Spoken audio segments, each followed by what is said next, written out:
We're live on a Mercury day. I am the High Priestess Phoenix. I am your spiritual healer, teacher, shaman, seer, oracle, lightworker, starseed, earth angel, mystic, medium, psychic, witch, yogi, guru, messenger of God, ultimately the dark goddess reincarnated. Here on a Wednesday, on a Mercury day. What's up? What's up? I was actually just sitting outside, and then something happened, and they're like, talk about this. And I was going to talk about it, and then you would have had a black screen, and they're like, just put the freaking, because I had this all set up still. So I was just going to talk about something, but then after that, they were like, you know, I can grab some cards to confirm whatever just happened. What happened? Nothing, really. I mean, sure, lots of hours of something happened. Who knows? And then I was sitting outside right now, and this lady walked up. She'd asked me if I could sell her a cigarette like a couple days ago, and I just said nope. I just say no. Why? I don't know. I don't know. I don't question. If I say no, I don't question what comes out of my mouth usually. I'll laugh about it, but I don't usually question too much. Anyway, so today she walks up, and she's like, hey. I was like, yeah. She saw me, you know, literally hitting the weed. She's all, you smoke weed? I was like, yeah, why? I'm just being short. I'm very short with you until I know what you want. I'm not going to feed into nothing. I'm not opening up a conversation with anybody. And she's like, I was going to see if I could give you some weed for a cigarette. And I was like, I only have one cigarette. She's like, well, here, I'll just give you some weed anyways. I was like, well, I'm almost out, so I'm not going to tell you no. But as you're making an offering, you know, I'm a high priestess. I'm a witch. That's why I'm over here being an evil bitch to you, mostly, to everybody. But since you're making an offering, all I can offer you is the truth, hope, and inspiration. What's going on? She said, I'm waiting for a CPS lady to show up. I was like, oh. So I dug in my cigarette pack. I had half a cigarette. And I was like, here. She's like, yeah. I was like, they're threatening to take your baby? She said, no, they already did. I was like, all right, hold up. Hold up. I know it feels like the end of the world, but all this means is you got to fight ahead of you. You've got to fight. And, you know, this person's going to tell you that you weren't good enough to have this child, but you got to show them that you are. That's what that means.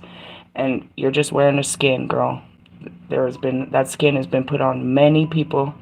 And honestly, it's a generational curse. You were cursed to wear this skin and go through this fight.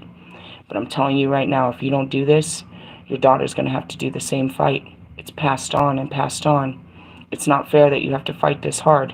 But you're putting up a fight that someone before you didn't fight for, and now it's been put on your shoulders. They're going to tell you everything you got to do, and it's going to be impossible. But you're going to make it possible. You're going to do one thing at a time until you get it done. And when you show the courts, when the courts award you custody again, nobody will be able to tell you you're not a good parent because you went through the courts. The courts had to determine you were a good parent. I said, what are your options?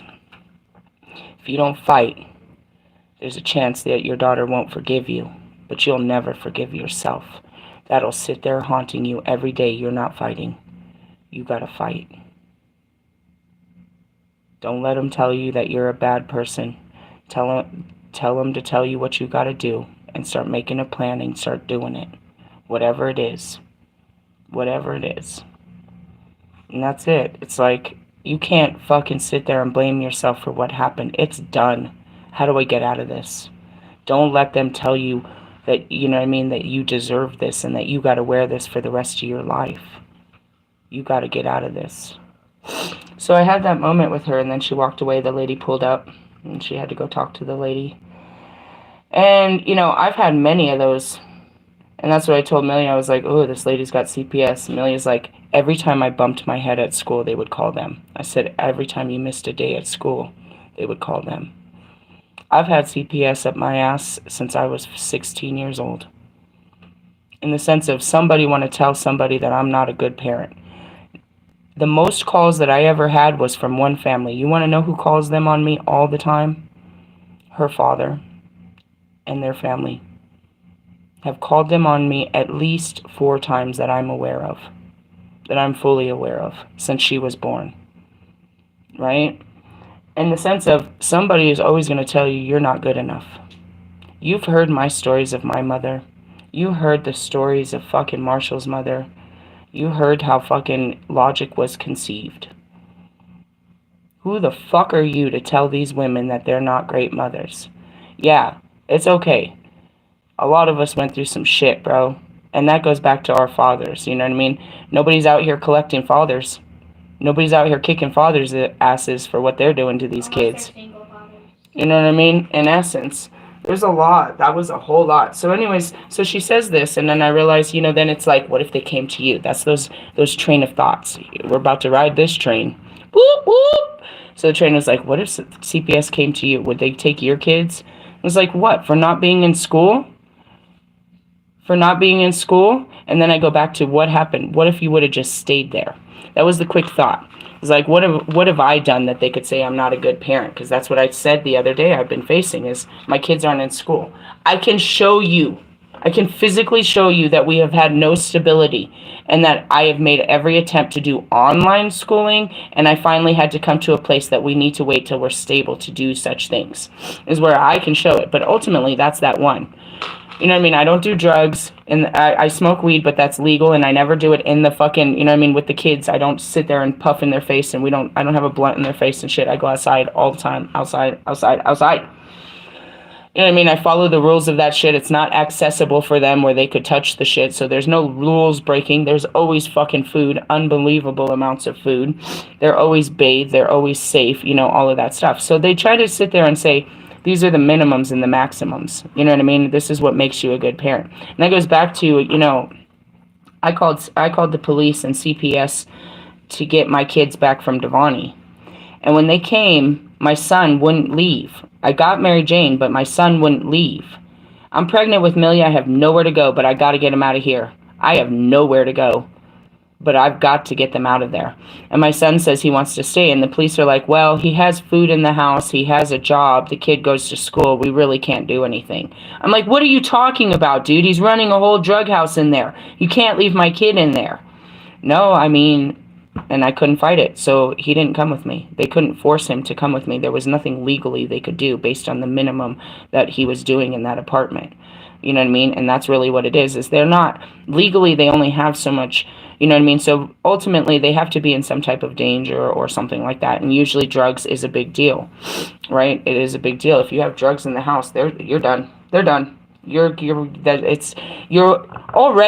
yourself in danger, but now there's children in the house. And if they can access it, and they'll come in, dude, wait till after the fact. They start looking to see if you have chemicals. Do you have, like, you know, under your sink and shit? They want to see if there's chemicals these kids can touch. They're looking for everything that's dangerous to the children. You know what I mean? That's what it really is. They're looking for dangers to these children. Are you providing for these children, and are these children in danger? And then you go back to Gabriel, and that's a terrible story. Gabriel Hernandez and this shit, they weren't looking. You know what I mean? They weren't looking. But when they look, they're looking real hard to see, you know what I mean, after that. And so the whole point is I've had them up my ass like you wouldn't believe. Like you wouldn't believe my whole life. And you're always fearful that you're not good enough parent and that they're going to come and get your ass. Well, let me tell you. They're not coming to get me. But it took me back to that quick moment is, like, why didn't you just stay in Oklahoma and keep the kids in school? And I'd go back to that moment. What if I would have tried harder to get another job? They called me 4 months later for fucking housing. You know what I mean? What if I would have stayed there? Imagine, though. I want to show you. We would have been fucking on Mr. Plum's ass for all those months. I had no income. You know what I mean? We were really starting to struggle when I made that decision to go into the abyss. Literally, the idea was you're going to go camp in the woods in Colorado till we can figure this out. That's where that started. I couldn't get a job.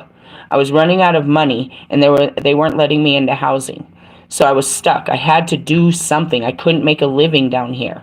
And I didn't know what to do, and my Holy Spirit told me to go to, again, Colorado. Now, think about all the stuff that we have seen, witnessed, and learned since we left Oklahoma. And again, as soon as I got there, within days, what did I do? I went right back to labor, you know, to temp agencies and was waking up. The kids were camped out on the mountain, and I was doing day labor to keep us going. When I got to that point, when we got, you know, the tent, we figured out what we were doing and how to do it. You know what I mean? Are you safe out here if I could leave the nest? You know, stuff like that. Then from there, I was guided to Yuma, right, where we spent 4 to 5 weeks in a domestic violence shelter, which, again, all that healing, I remembered all of my years in domestic violence. I remembered what got me there. I saw the people. I got all my memories back. But at the same time, we were posted in air conditioning, being fed 3 meals a day, and fucking, a shower and everything. We could have stayed there for up to 4 months. The dog had a fucking dog walk. We were totally, walk it like we talk it, until I couldn't stand it anymore and being around these people. And then again, we know the barriers. I couldn't get the kids into school. There was no way for me to get a job because there was no childcare. They wouldn't allow me to break the childcare rules. It's all in the videos. So there's no way for me to progress or, do anything for my family. So now I've got to leave. So then the Holy Spirit, where does it say? Go to Las Vegas. Which makes sense as me as a freak. I can do card readings or something. It makes sense, logically speaking. I think I can make something out of this. It ends up being a huge rest where we get, we camped out on Lake Mead for like 2 weeks.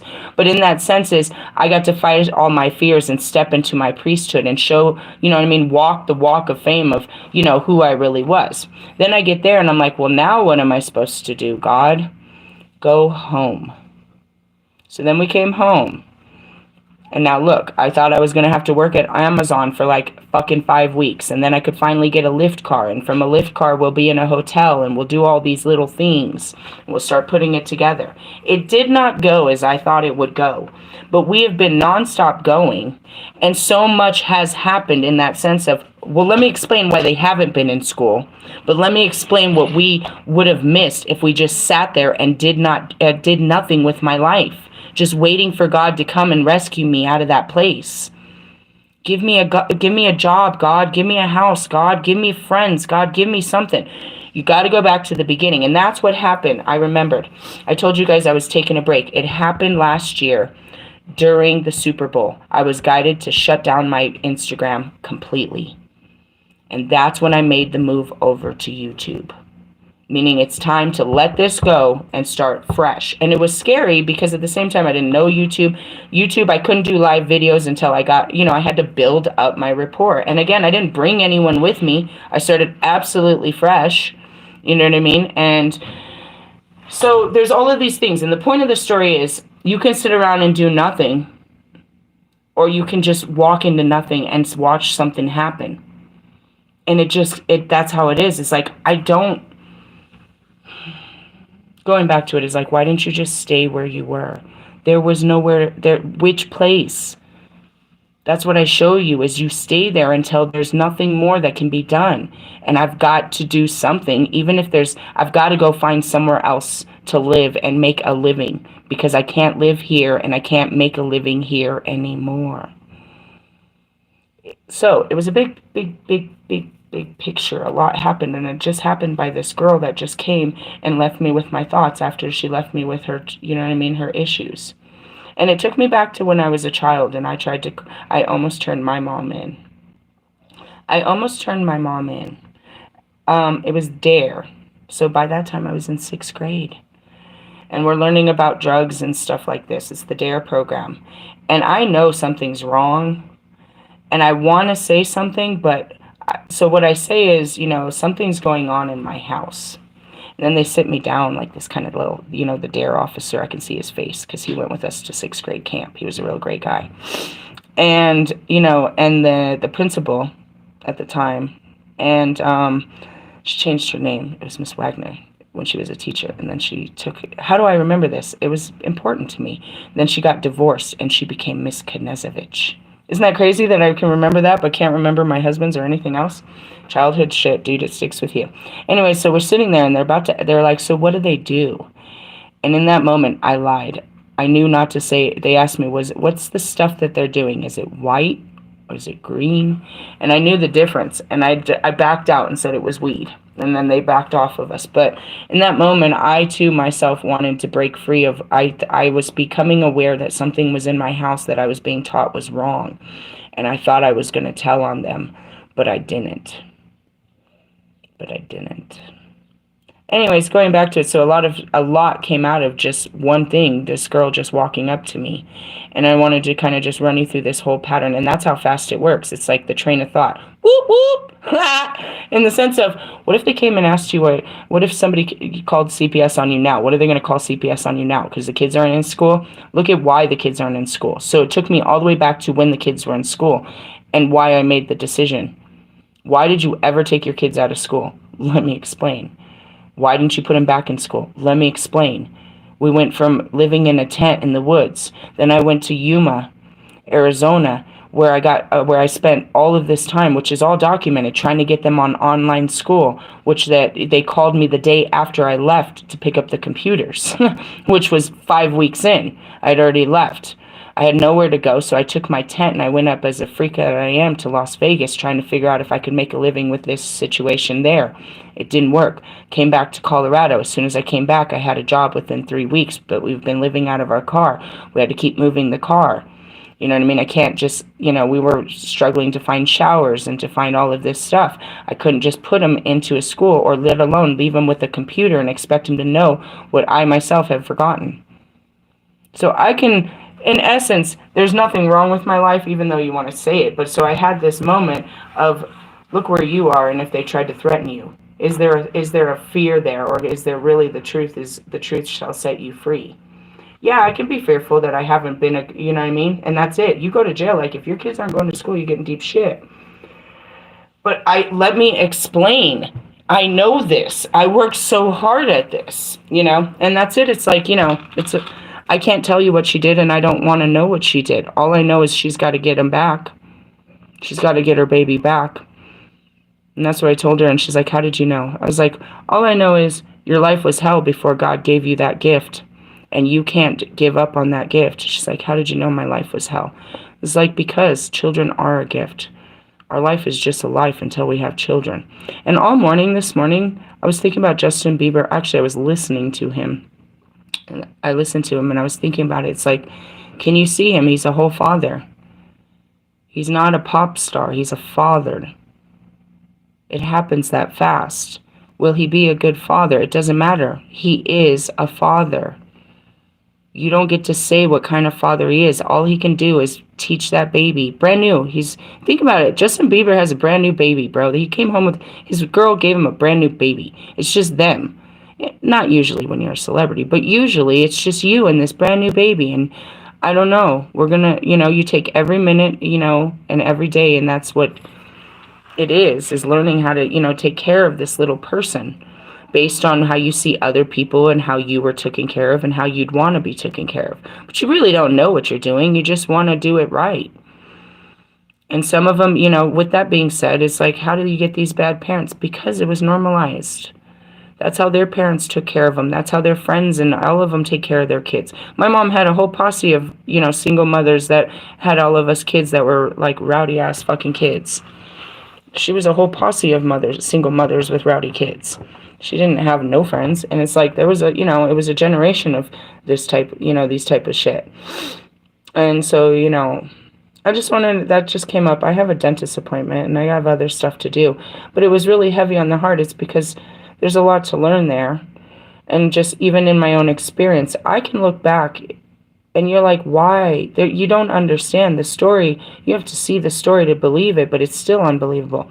If I didn't do what God said, I wasn't going to change anyways. And that's what I was telling everyone yesterday in my video. What are your options?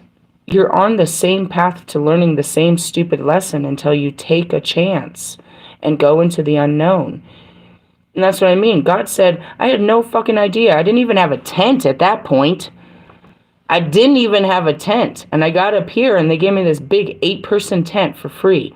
And we became campers.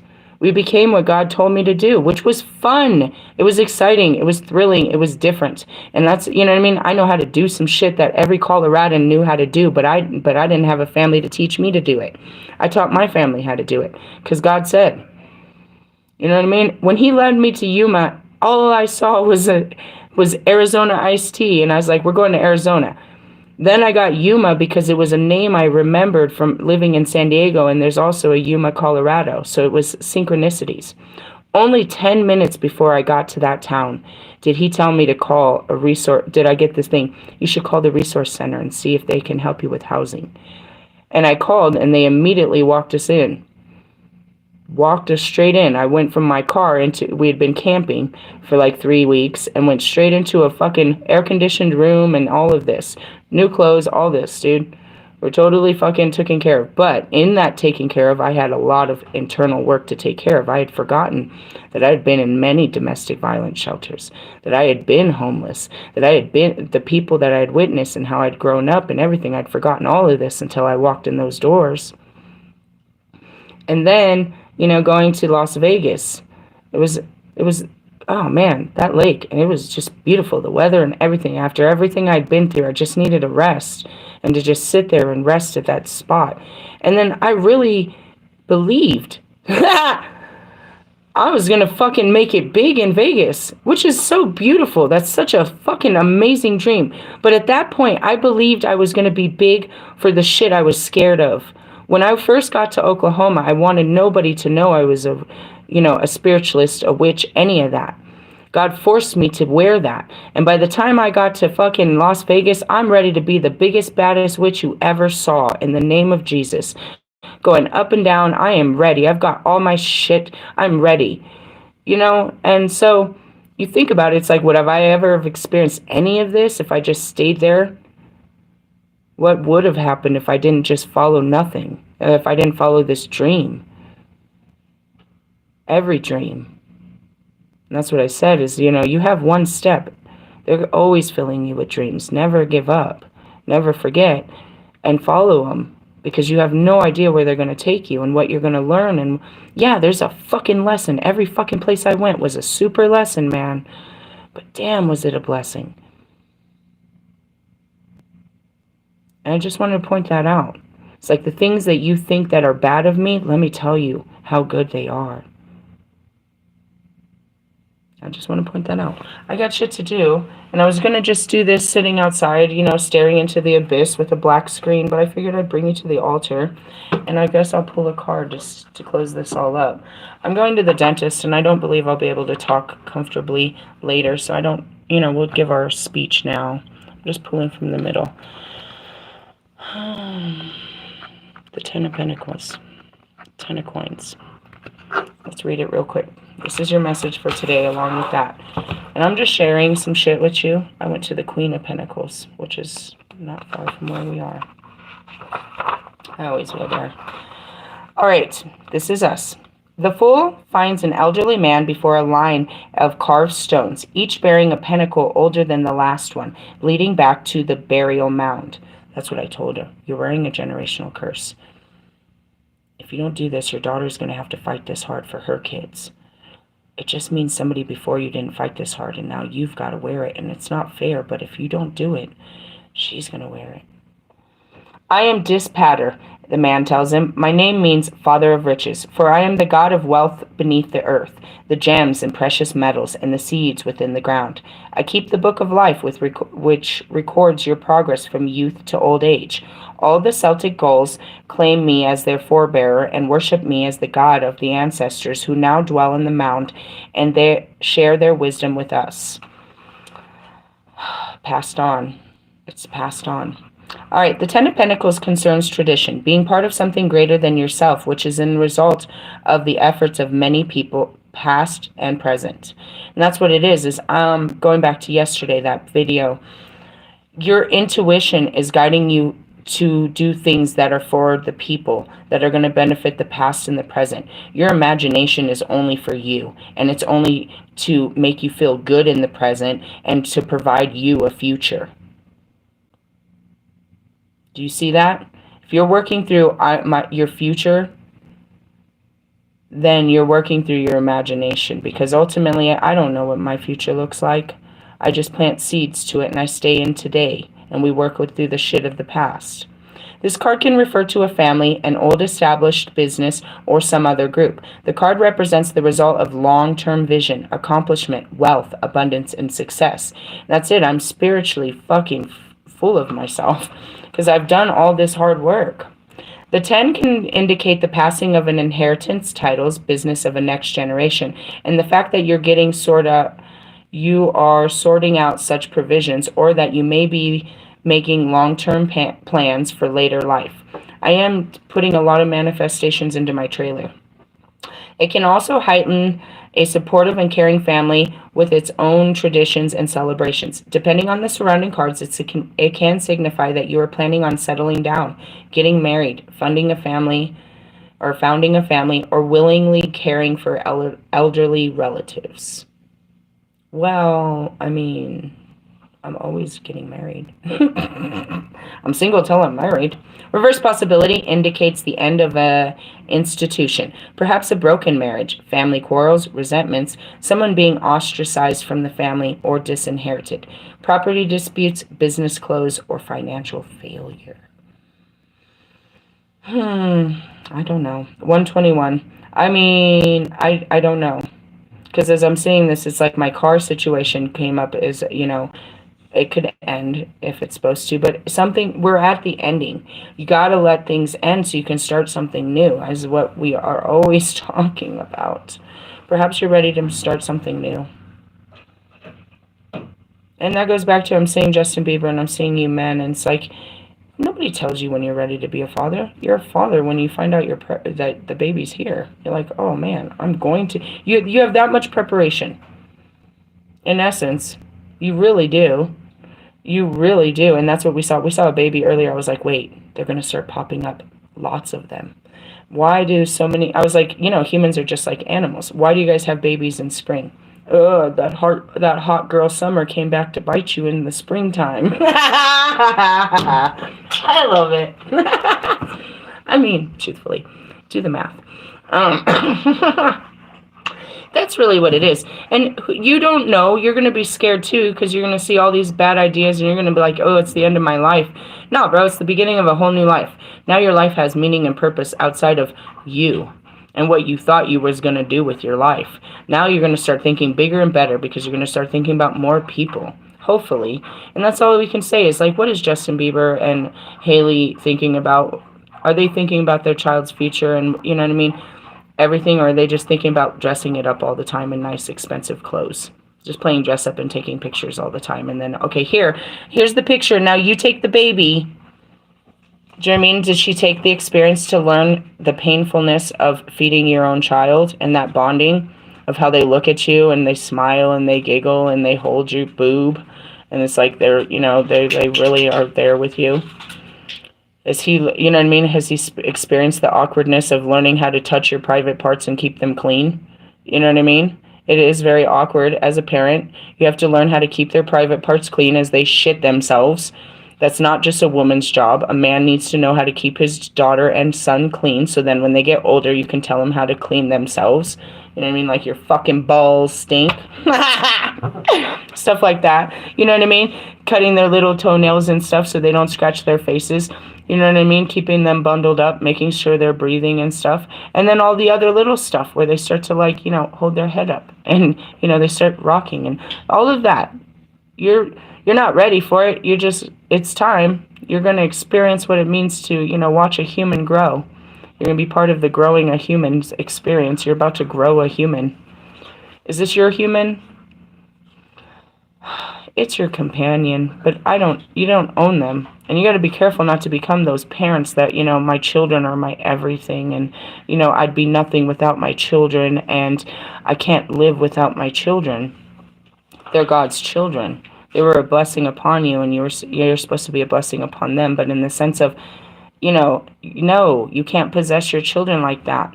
You're going to fuck up their lives like that. Like, ultimately, you have to have, your purpose is to raise them and teach them the ways of this world. And that's going back to, the ancestors. We passed on our traditions.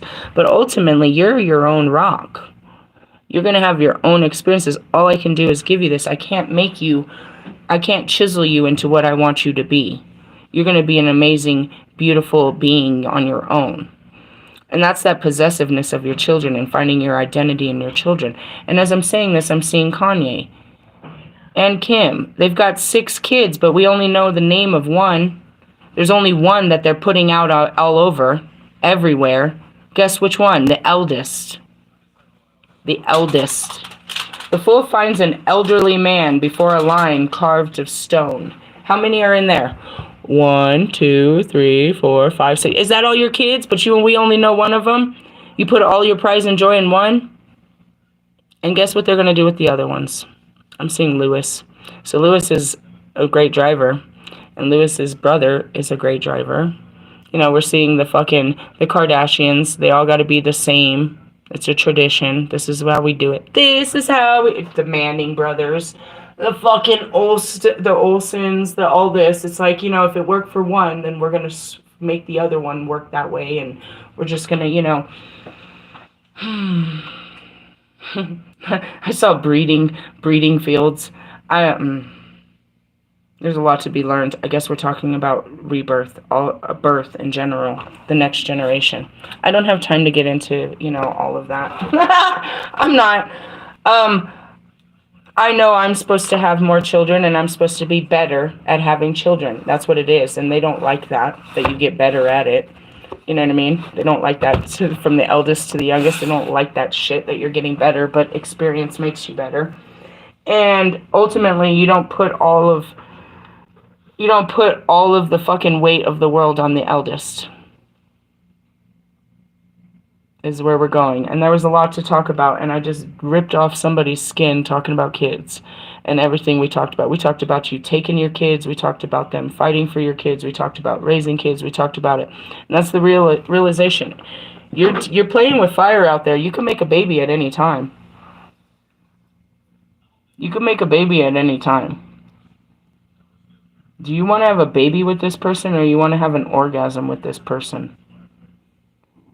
Okay, why are you with a person you only want an orgasm with? Where's the future if you can't see this person raising your child? Why are you sleeping with people, or why are you entertaining people that you don't want a future with?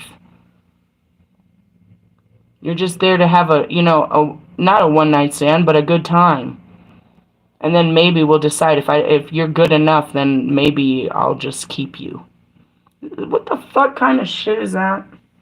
In your dating is what I'm saying. Is maybe you guys need to look at that. I mean, if we start from where the fuck did this conversation... Let's start with where do babies come from? Oh, me? I had my first one at 16. My second one 2 weeks before my 18th birthday. Then 10 years later, I repeated it. There's 10 years apart. I have a boy and girl from each relationship. Guess what I'm having next? Has it been 10 years yet? Just kidding. Try not to repeat patterns. But in the essence is, where did that come from? Sex. Sex makes babies. Did every time we have sex make a baby? Nope. You're going to be a father today. What do you mean? We've been fucking for 6 months and with raw dog and never made a baby, and now you're pregnant? Yeah, I guess. That's what happened, I guess. I didn't think you had it in you, punk ass. Thought you was just kidding. I love you guys. Be careful. We're always talking about sex. Sheila the Gig is all up in your shit. She's all up in your guts. Don't be fully invested on someone that's only going to give you a partial future. Which is actually, that's not even a partial future, bro. Sex is not a future. You're not going to build a fucking future off of sex. And realistically, if all you want to do is build business plans with someone, then why are you fucking with a business partner? Like, why are you fucking your business partner? If both of you are so ambitious and all you want is, success, what does this have to do with sex? There's no love in that. I'm just saying, you got your priorities all fucked off. Gotta go. Love you. Bye.